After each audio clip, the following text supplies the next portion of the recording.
Also, what are we doing? Well, You if you told me. let me do the intro. Fine. Welcome to Worlds There you Apart, your favorite bi-weekly world-building podcast. My name is Odinn. Diana, who are you? Tell them. Hi, my name is Diana Faye. I don't know what's happening because I got a message at 4 a.m. Odinn's time today saying, hey, I've got a curveball for you, and then no further information. And then we hopped into recording. You've done that to me twice. Well, yeah, it's okay when I do it. Well, for fuck. All right. Well, this time, Diana, it's my turn. I control the thing and the stuff and the whatevers. But I have two options for you today. You only have to choose one, but you have a choice. Okay. So, the ideas that came to my mind, because we've been doing a lot of building around the Pantheon, and we've just been creating little bits and pieces here and there that aren't huge to like a big scale or anything like that. So I thought I'd throw something at you. So when we don't have a guest on the podcast or we aren't talking about gods, we have something we can build around. Okay. So this session, the idea is you can either choose between creating a staple place in the continent. So you can create a kingdom, you can create a city, you can create a town, but it has to hold staple and be important for some reason. Or you can create a ceremony for crowning a new leader, whether it's king, queen, monarch, duke, mayor. It is your choice. Oh, shit. Ceremony sounds fun. Mostly because as soon as you said a staple location, I immediately was like, yes, the store, staples, office supplies, all that sort of stuff. And I know the rest of the podcast is going to be me unable to get that out of my head. We're going to have like suspiciously red markings on all of the banners and like sigils for this fucking... You would like go it, because I don't know what staples is. I've never heard of that. Oh man, you don't want to have a dude. So I could have just done it, and then you could have done it. I would never have picked up on it. I would have thought this like, damn, the red coloring, the pattern girls like. Where you walk into every town and like the motto and the greeting they use is "that was easy." You would have no idea. Fuck, I should have done it. What? That just so you could have said that's just like a confident adventurous guild motto. God, I hate it here. This is. I didn't know it had to do with staples. What staples is. Yeah, Staples the store. Staples the. Audience, help me. I'm not American. I'm Australian. I'll bring a Staples button for you. It's Thanks, man. A key part. It's a staple part of American culture. Perfect. But let's do a ceremony. Okay. So, ceremony for a newly crowned king, queen, monarch, duke, whatever. You can choose the type of leadership it is. But I need you to create a ceremony around their crowning. And then we could probably build off aspects on what kind of place it is. So we could start building outward from there. You could even create the law for the creation of it if it's the first crowning of it. So. Oh, shit. This could go so many different directions, right? Because when you think of ceremonies, you think of like full on like people who don't make it get murked. The Grey Warden style from Dragon Age. You could do like eat a special plant and hope it doesn't kill you while you go into a coma and have visions of your ancestors giving you all this info, sort of like Black Panther style. Yeah, Black Panther. Have it. Or you could have it be just like a whole ass fucking parade and then music and then the whole town comes up and watches you get a crown put on your head. There's kind of a whole spectrum. Don't do that option. We need... No, I'm not going to do that. That would be boring. But... oh God, what if, and it's so culture dependent too. Some have them be like physical strength competition. Some have them be proven divinity. Some are blood rights. Maybe we could make it so that, because the thing to think about too is like, you don't want to make it so tied to one specific thing because that causes political problems. So for example, having bloodlines be a thing, that's a problem inherently, because what if some piece of shit who's like a horrible person inherits, it happens to be the inheritor of the bloodline. So damn, I've got the gears going in your head right now, don't I, dude? I know. It's not there's so many options.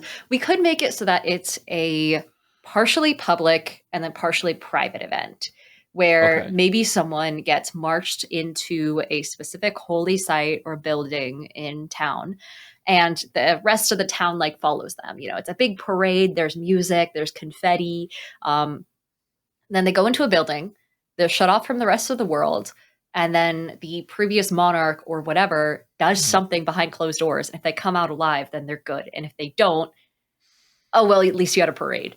you know. Damn, he wasn't good enough. Yeah, well, shit, fuck. I guess we'll take this confetti home and reuse it for next time. Yeah, pretty much. That would be such a split kind of festival too. Because obviously like new crowning, people would be for and against. Mm-hmm. Especially with your like mystery challenge behind the door, whether it's like a fucking scavenger hunt or whatever the fuck happens. But like it's a crossword puzzle. Exactly. It's a fucking word search. Solve this riddle. Yeah. But it would be such an interesting festival because like there would be people for and against the new crown or staying with the old crown, which would be intense, I feel like. Mm-hmm. We could make it so that it's a little bit less biased in a sense, so it's less political, by making it so that whatever happens behind closed doors means that you have been accepted by the spirits of the previous monarchs. So that way you might hate this person as they're being paraded through town, and they get to the door and then they enter the door and you're like, oh, this piece of shit won't make it, and then he walks out again and then you're like, oh, I mean, I guess the ancestors like him, I guess he's not that bad. Yeah, and then like that's more of a defining factor, and that kind of removes at least some of the political aspects. You might still get assassinated on your way in, so that still causes like political intrigue and the possibility, especially if like some evil assassin is like, this guy's definitely going to pass the test and we don't want him in power. Like we have until he reaches the doors to murk him. Okay. Potential plotline. Interesting. So already you've created ancestors. So this is obviously a line that has been around for a little bit, we'll say. Mm-hmm. Is this bloodline or is this like a popularity contest? Is this like... what's the vibe? I think it would be... or it's just like prove yourself? I think it would be almost like a popular vote of previous monarchs. So maybe you go in and every single past monarch has one like defining characteristic where they were the, ruler of this town and they were considered the generous ruler, and another was considered the warfaring ruler or something like that. And so each of them has a niche. And if the ones who have a particular niche see that same, like, I guess, trait reflected in the potential new monarch, then they vote in favor of voting him in. And then if they don't, then they vote not in favor. And in the end, whatever side wins. And that determines majority the outcome. Vote? Kind of like majority vote, yeah, but it's not a bloodline thing. It's more trait based. Okay. Where it's like, if these are your virtues, then great, fantastic. And over time, that would reflect a cultural shift as well, because if over time your culture gets more and more warlike, then you would start to see less and less ancestors dedicated to generosity and, like, I guess being a good farmer. It could be fucking anything, right? And then prosperity or, religion, things like that, and having them more and more shifted towards courage and battlefield prowess and strength. And so that would also make sure that your civilization maintains momentum in whatever direction it's branching out into. Okay, question. Yeah. What if one that is chosen to become the new monarch becomes corrupt? Is there like a contingency? Yeah. Like like an impeachment majority process? Vote involved, so we need to think about aspects of this. Is this like once you're in, or is this like you can be voted off the island kind of thing? As an American, I can say that being voted off the island doesn't work as well as you'd think. What? But no. But in our fantasy world, in our escapist world, maybe we can make that a thing where it's something that you... oh gosh, where the living could almost trigger a reassessment in a sense. Okay. Where it's like you do the same thing again. Because not to be like that guy, but we have created many an evil thing in this world, many an evil plot line, many an evil influence. And this is like a leader of potentially a big ass city, which would make a prime target for evil influence. So yeah. Yep. And that's the thing, right? Is like, you can't really rig an election when all of the people who are voting are just dead ancestors who are essentially locked away. There's nothing you can really hold over them. So that part of it is pretty airtight. But maybe if someone somehow finds a way to corrupt these old spirits, then you could really rig the system from the inside. But it'd be incredibly difficult. But then in the meantime, if you have an existing monarch that gets corrupted, yeah, I don't know what you would do. I guess you would just like wait for him to get assassinated. Okay. That works. All right. So By the sounds of it, you're going with Monarch. We're going to run with that. Yeah. Something Yeah, in I your think eyes? so. You I think good? that seems cool. Yeah, my eyelash is rebelling. I'm good. Damn. That sucks. When you I've had wear a feeling. contacts long enough, you're kind of used to things stabbing you in the eye. I have a thing with eyes, dude. Like anything Oh, like shit. eye related, I'm like, dear God. Like, So you never want to wear contacts for like a No. cosplay or anything? no, Ooh, I yeah. would rather die. It I don't know. sucks. It takes a lot of getting used to. And after a while, too, if you have even the slightest bit of like grit caught onto your contact when you're trying to insert it, it feels like someone's stabbing you in the eye. If you even have it inside out when you're trying to insert your contact, it'll feel like someone's actually driving a knife into your socket. And then you have to like struggle to get it out again and fix it. I don't like this conversation. I am so sorry, Like, audience. you're fine. That's like I've got friends who are cosplayers and like people who just wear contacts, and they're like, "Oh yeah, sometimes I blink and it goes like behind my eye." I'm like, Mm-hmm. That I've never had happen. "What the fuck I do feel you like mean?" that's- It or it moves to the side. I'm like, Yeah. "What Yeah. the fuck do you mean?" And it's fuck that Yeah. shit. No, thank you. But yeah, so ancestral gods and monarchs. Okay, so give me a setting. What is this place? So this a city, capital, kingdom, Oh. town. What's the aesthetic you're getting from this monarch? I kind of want to make it. I mean, I definitely want it to be a kingdom of some variety, but I kind of want it to be more removed from what you'd consider like a modern fantasy setting. Not modern, I guess, but like the standard, big old castles and shit. That Yep. seems a lot more political. That seems a lot more bloodline related. I want this to be a little bit more removed. Like maybe it's out some big desert population has this as their Okay. big thing. So it's just a bunch of buildings, no like central castle or defining feature that signifies royalty, for lack of a better term. I think they. Oh, you know what we could do? You tell me. We could make them nomadic.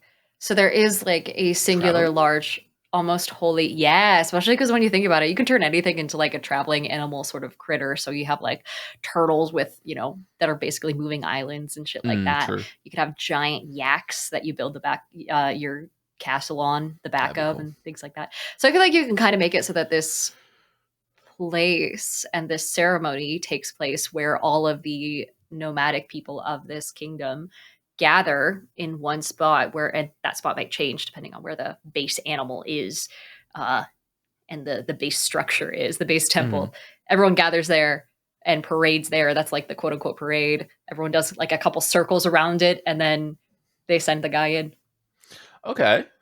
So there are certain features in this, we'll call it a region for now, in this region that they travel through that are like sacred places. Because it could even be a I forget the proper terminology, but it's like a journey where maybe one leader is in each of these special, or past monarch is in each of these locations. Possibly. That's a good call. Unless you want it to be like a council of previous monarchs.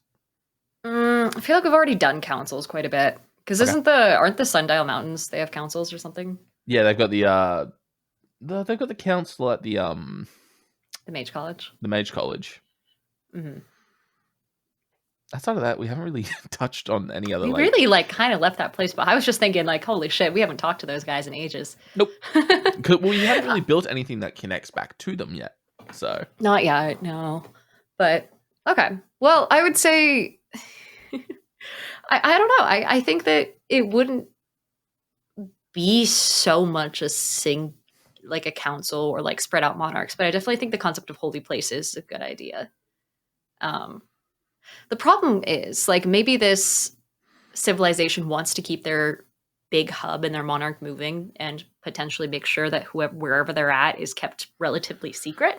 Okay. For the sake of not being, targeted and kind of like do you remember in The Happening, that one awful movie where they kind of like you've break seen a movie?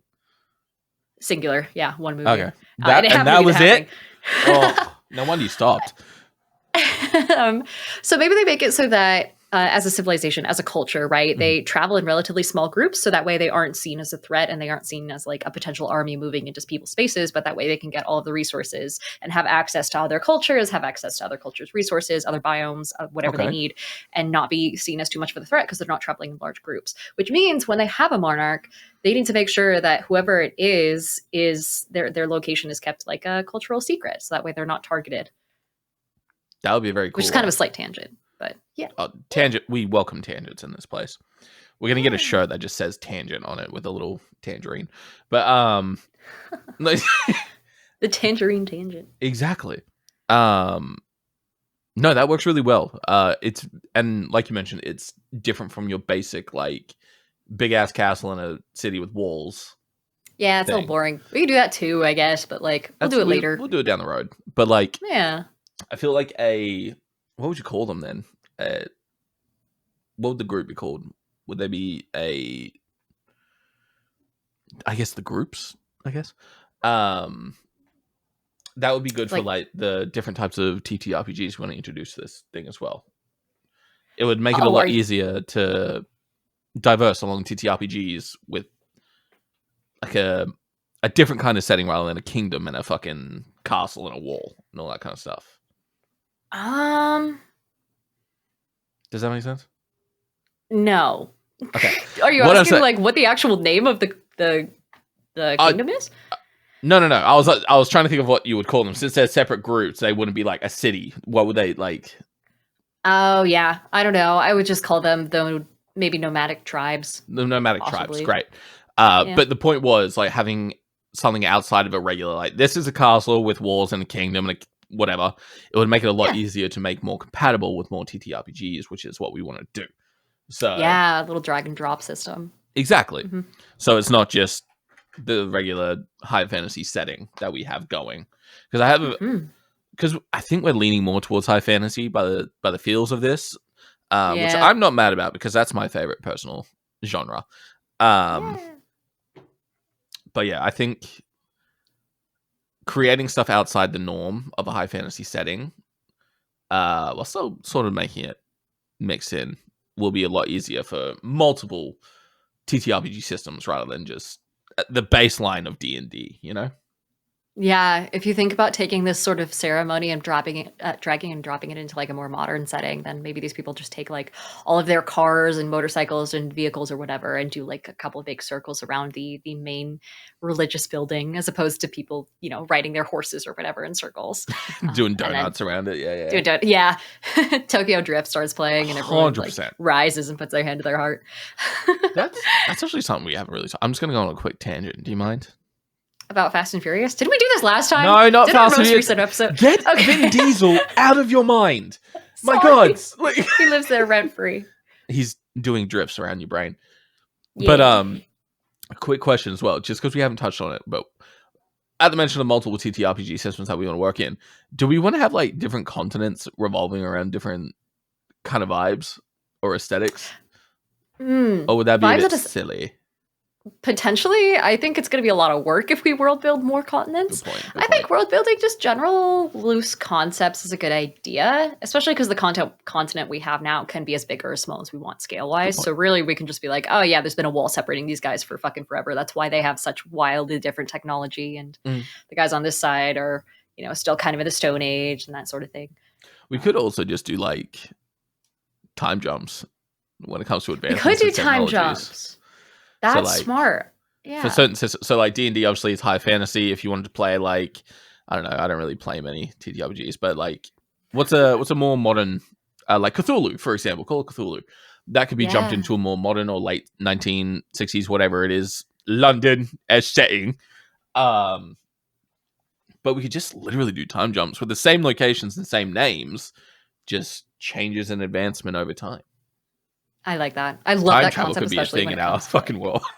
Yeah. Oh God, I keep going back to that one giant, like the Children of Cato that we made. The angelic stone beings, the demigods. Yeah, that were fucking massive, and how people in more modern societies might try and like hunt them down in order to get resources every now and then and get a little bit more brave about it. Can you imagine? It'd be like War of the Worlds, one of them just coming out of the ground in like a modern day Yeah. setting because Kato woke up one day. A movie that I've definitely seen. Did they come out of the ground in that movie? Sorry, I audience. thought they were Quick aliens. movie tangent. So they planted machines in the ground eons ago.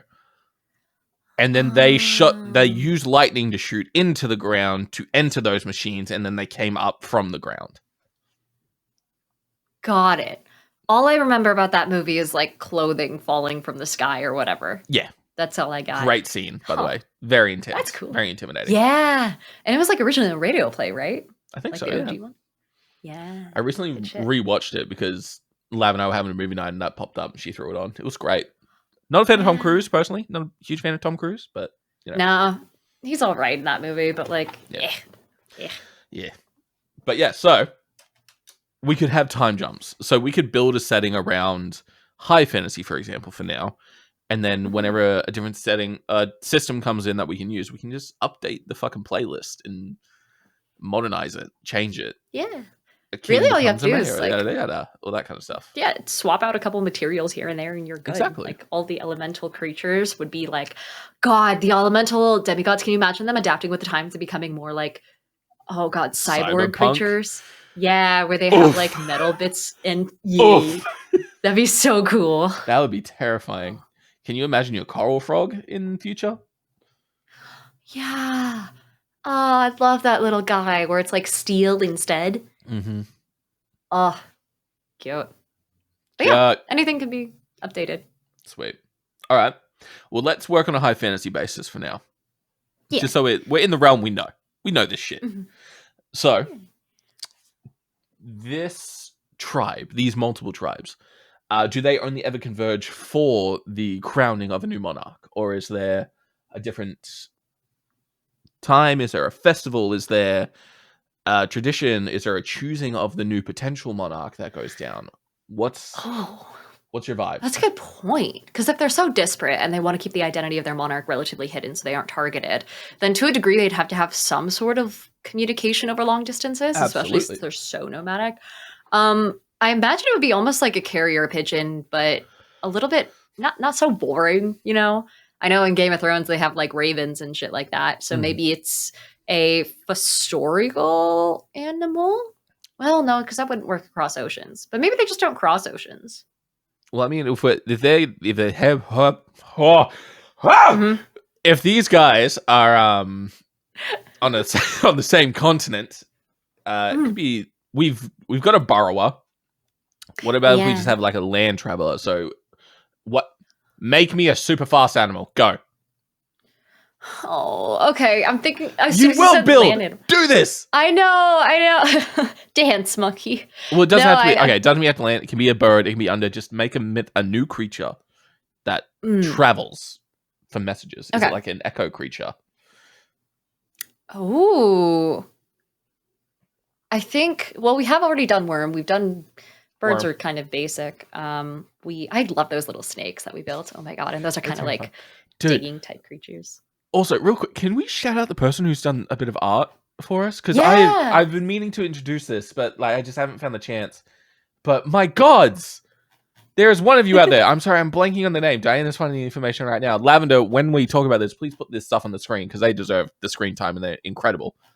But this person has created some of the monsters we talked about. So our little flying snake creatures from the Sundown Mountains, our big ass hippo owl thing. So their name, at least they go by Nimbus Comics on my personal Discord, my community Discord. It's posted some amazing fan art, like genuinely like basically borderline biological sketches that actually include like why this creature has feathers that look like this or why this creature's build looks like that and like what the biological purpose of every bit of it is. So they put fucking work into it and it looks gorgeous.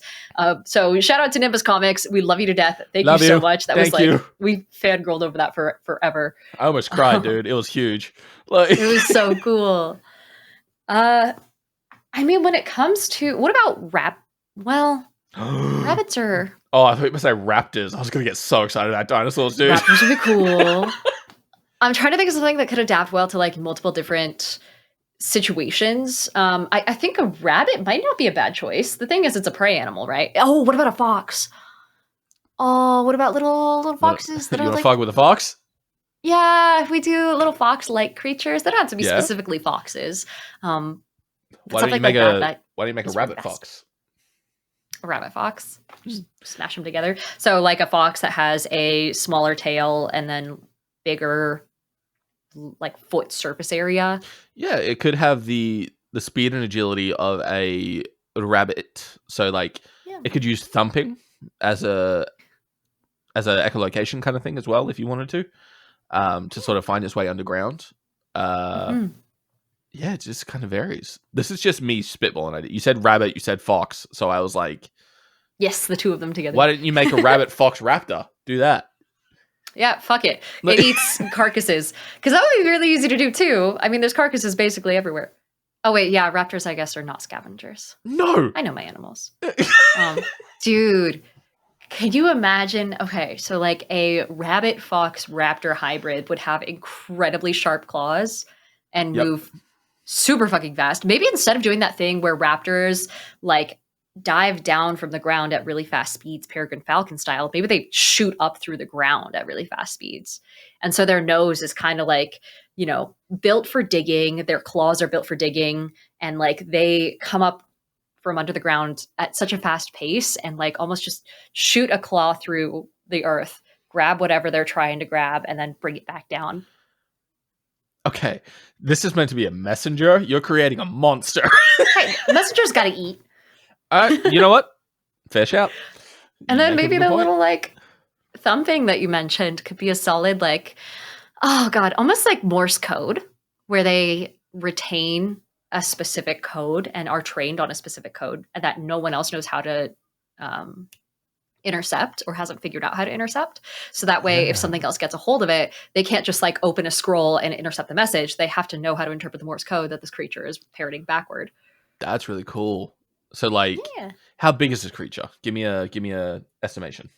It doesn't need to be super big. I don't Is think it it would. raptor size? Is it fox size? Or is it rabbit size? I think it would be rabbit size. I think that's where the rabbit part comes in because otherwise it can't move that fast. Well, here's the thing: the bigger the creature, the slower it moves. That's a good point. Sorry, I'm just imagining this terrifying creature.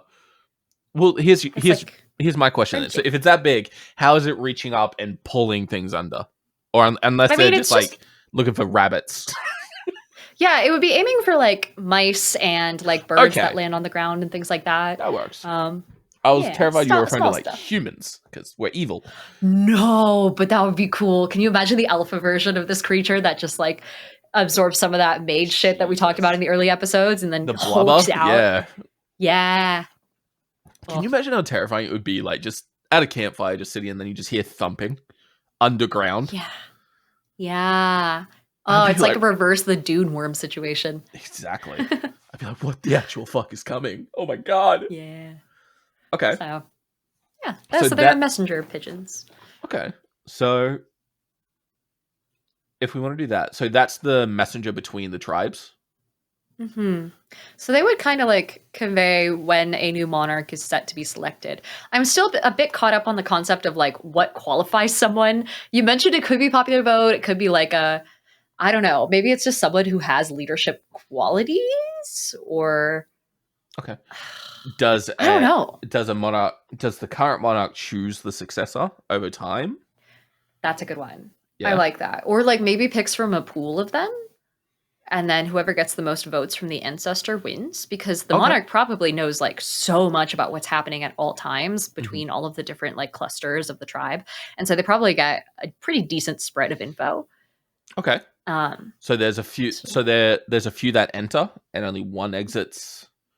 Potentially one exits as the next, because there could be a monarch who's like only been in control for like 2-3 years, and it's like, I found my next successor, and takes him in, and is denied, and then he's like, fuck, now I got to start again, and he's got to look for different qualities in different people rather than what he believes in. For example, like if he was a war one, like you mentioned, if he believed in like fighting, courage, bravery, and he chooses nothing but that.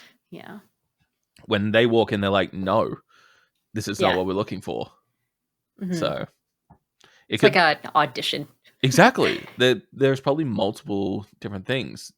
There could also be like a trial. What's the word? A trial or a test to become a Hmm. potential candidate for said Yeah. monarch. It's your call. Ooh. What if? Oh, it's such a weird idea. I don't know if Bring it this should on. even work. Try me. Okay, so what if you made it so that the monarch chooses a bunch of people and they all have, they're trying for disparate traits or whatever. Sure. The ancestor, they all go into the temple or whatever. The ancestors choose which one has the traits that they enjoy the most, whoever wins the popular vote. And then the souls of the other potentials are sucked in to that one person, and that one person becomes a vessel for every potential within that generation.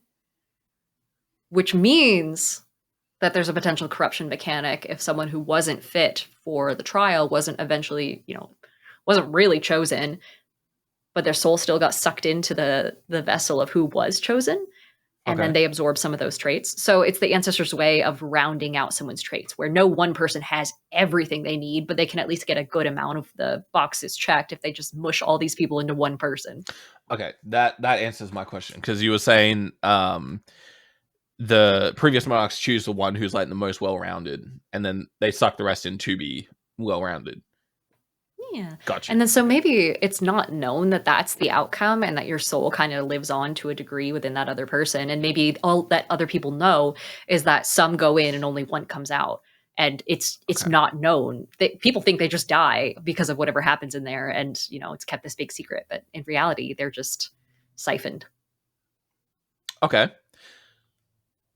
Question. So the families of the chosen, the one who becomes the next monarch, do they acknowledge those families as like, is there part of them that treats them like family because they can't help it? Or is it like Mm. I can't look at you because, or does that vary monarch to monarch? I think it would not vary monarch to monarch because actually, no, it kind of would, wouldn't it?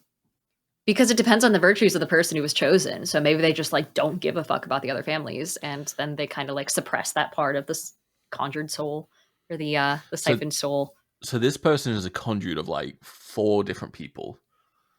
Yeah, which is mostly to make sure that they're not. It's like a council in the form of one singular person, Okay. right? Like the best of this generation, all shoved into one body.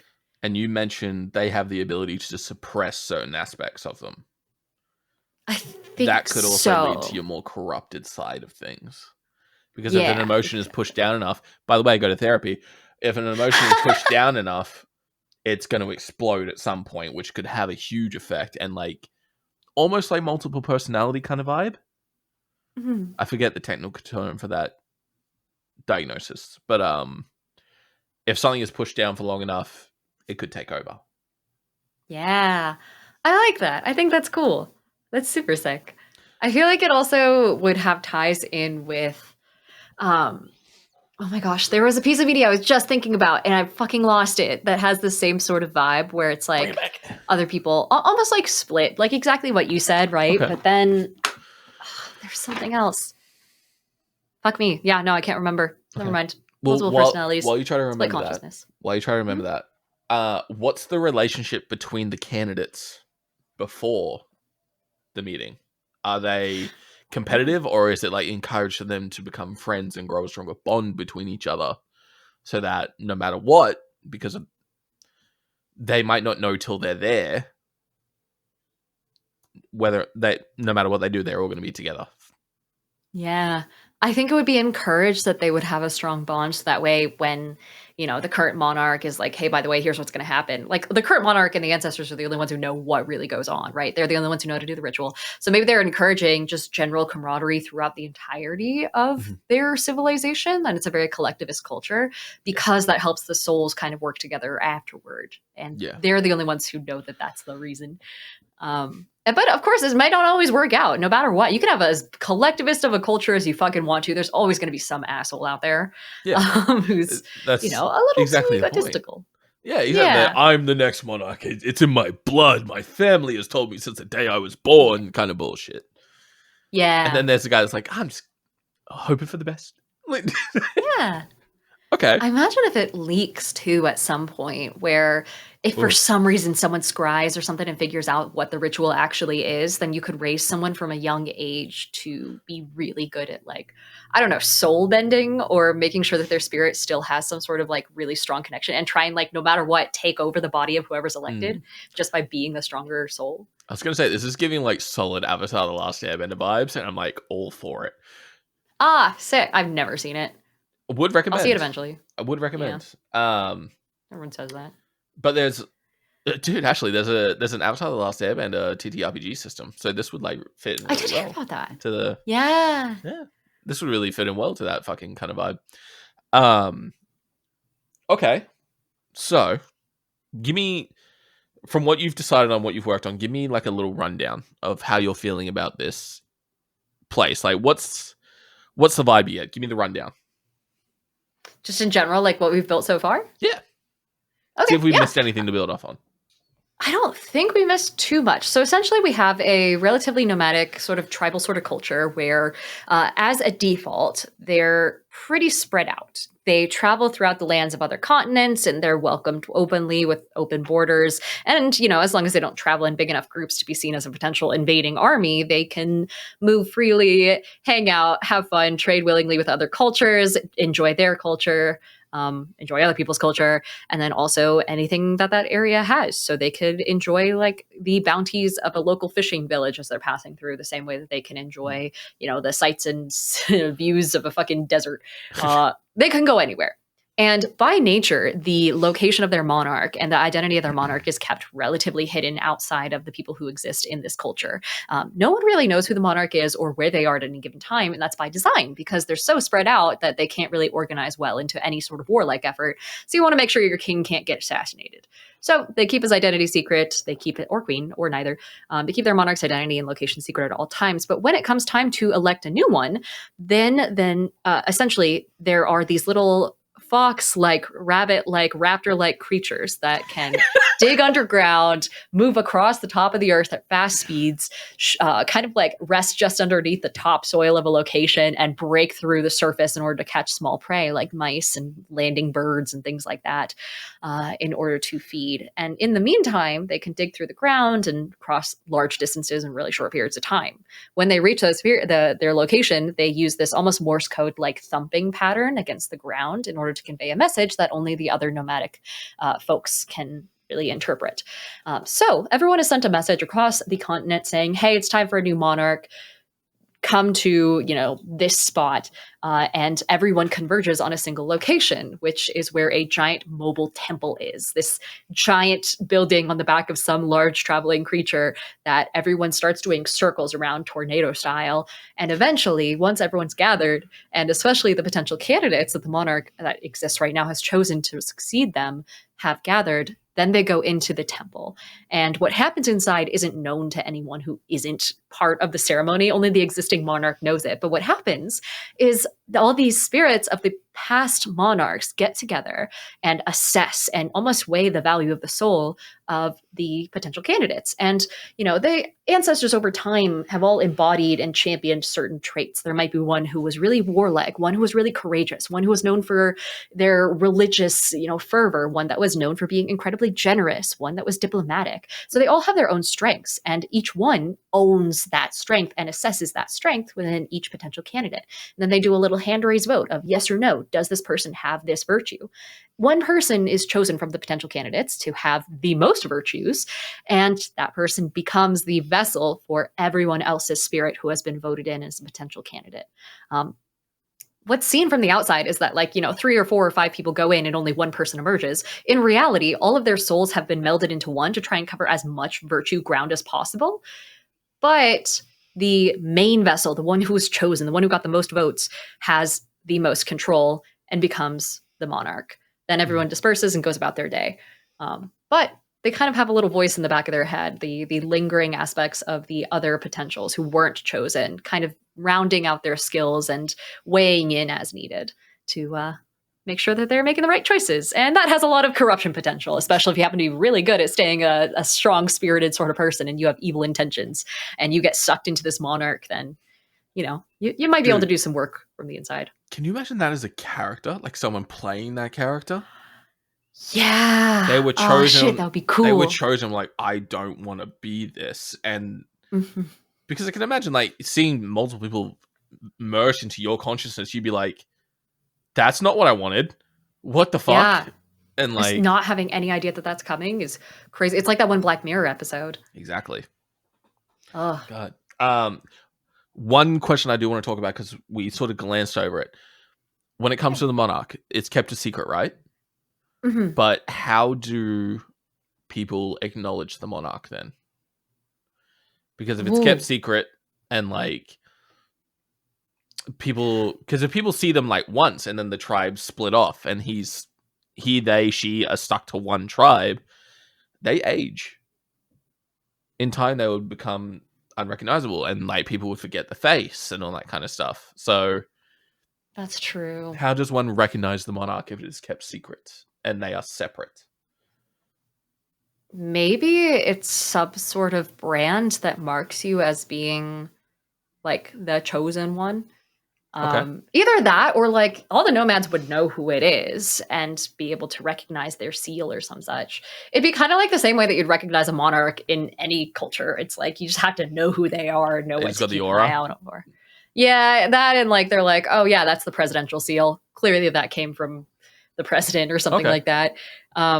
So I imagine just like logistically they would have some sort of way of knowing, or maybe like the president themselves uses, or the monarch themselves, I keep saying president, the monarch themselves uses like one of those fox creatures that's bred a specific way and has specific markings or a certain color or something like that. So that way you know it's like specifically a royal messenger. The monarch run, yep. Okay. Or is like tied to them. Cute. I like that. Yeah, right? Like a little familiar. And because I want to cover this now before we forget about it, because we'll go off on another tangent. The big ass temple that's on the back of the creature. 1, what is the creature? 2, shit. Where does this thing hang out? Because I feel like it would stand out if it's a big ass creature with a big ass temple on its back. That's not something that can be like sort of hidden away in a small tribe. That's like sitting in a kingdom and looking out the window and like, oh, there goes a giant turtle with a big ass fucking temple on its back. Yeah, I don't really want to do turtle because that's super obvious. Same with like giant ox and whatnot. Like those are kind of basic bitch animals when it comes to like giant traveling something. Maybe it could be. I imagine in order to make sure that the temple itself wasn't targeted the same way that like a specific monarch could potentially be targeted, is maybe they have several like dummy temples that are all maintained in the same way, and then at the moment of choosing they decide which one they're all going to congregate at random. So I imagine there's multiple temples that would probably be on the backs of I don't know, rhinos. Yeah, what's up? Question. You raising your hand? So what if the temple's not on its back? What if it's in it? Oh, you're thinking like a giant construct? Maybe a construct, or maybe just a big ass monster that's got like a small city in its fucking stomach. That would be huge. That's just like, it's like connected to the tribes in some way, or it's just a peaceful creature that lends its fucking stomach out for this monarch. It could be and because if we're going around about it, this thing could just be something that sort of lives in the ground, in the desert, in the sand. Exactly. And when it just opens its mouth, it's good. Like, have you seen Meet the Croods out of curiosity? You probably haven't. No. Okay, but on Meet the Croods, they have these like land whales that sort of just sit with their mouth open until something goes into it. So yeah, he's really cute. That's cute. So yeah, no, I think that makes total sense, especially if it's that big. Like, obviously, people are going to get a little jumpy about it being out and about, and people are going to try and target it. So maybe it just like lives underground and digs around and like doesn't disturb anyone, and could be just hibernating as well.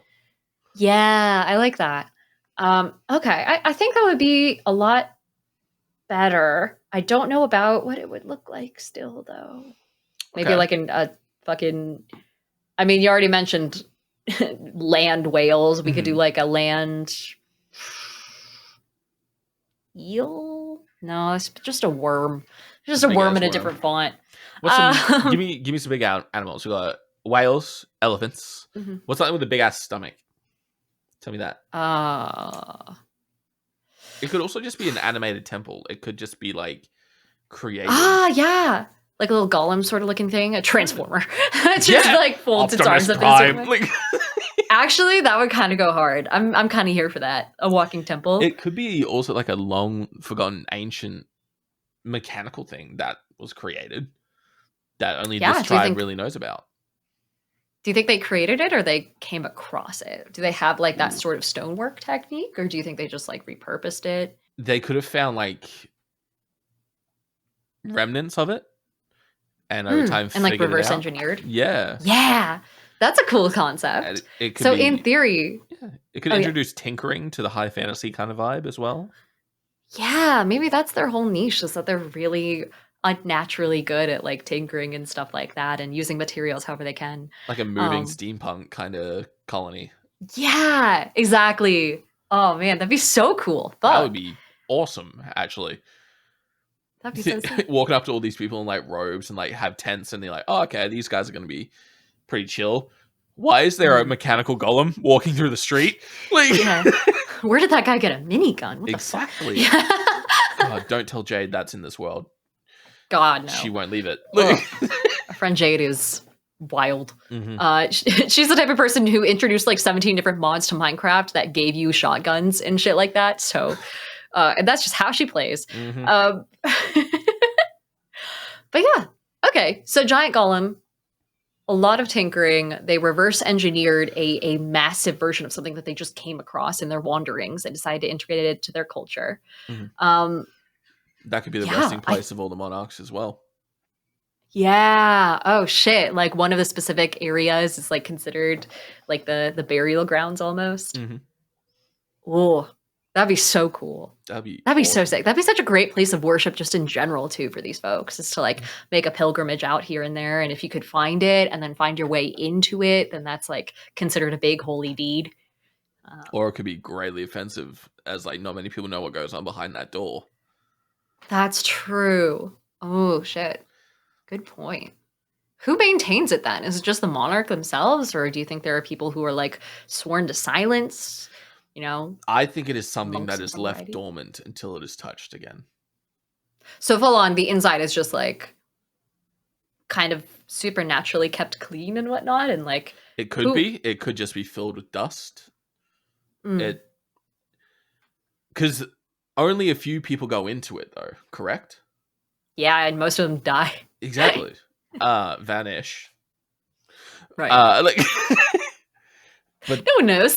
that's what I mean, like, because the entire tribe begins circling this thing, right? As like a process waiting for everyone to arrive. And when all do, those step forward and go in. Because I'm imagining these people like go down into the underground, basically.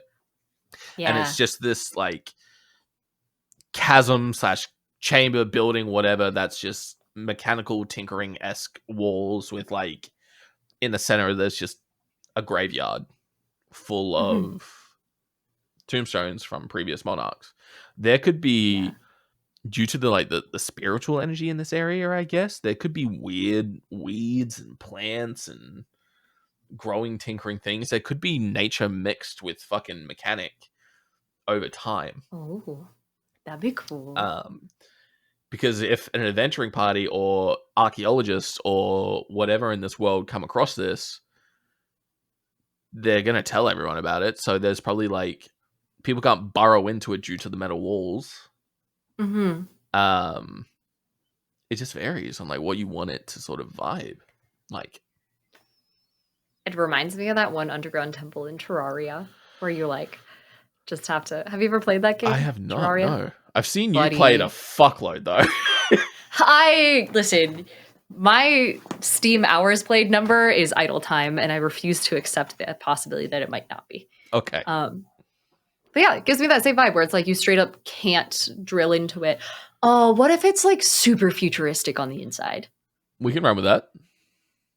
Like kind of like in Subnautica, where again temple in Subnautica where everyone gets in and you look around and you're like, holy shit, there's fields of floating shit everywhere. Um, and maybe it's like, oh, I'm going in so many different directions here. If we're thinking like nomadic tinkerers, maybe they have the possibility to manipulate gravity and things like that. And it's Ooh. knowledge that's only passed down through the monarch on their way in and out of the temple. And the monarch has to do their best to disseminate that information and understand it and whatnot.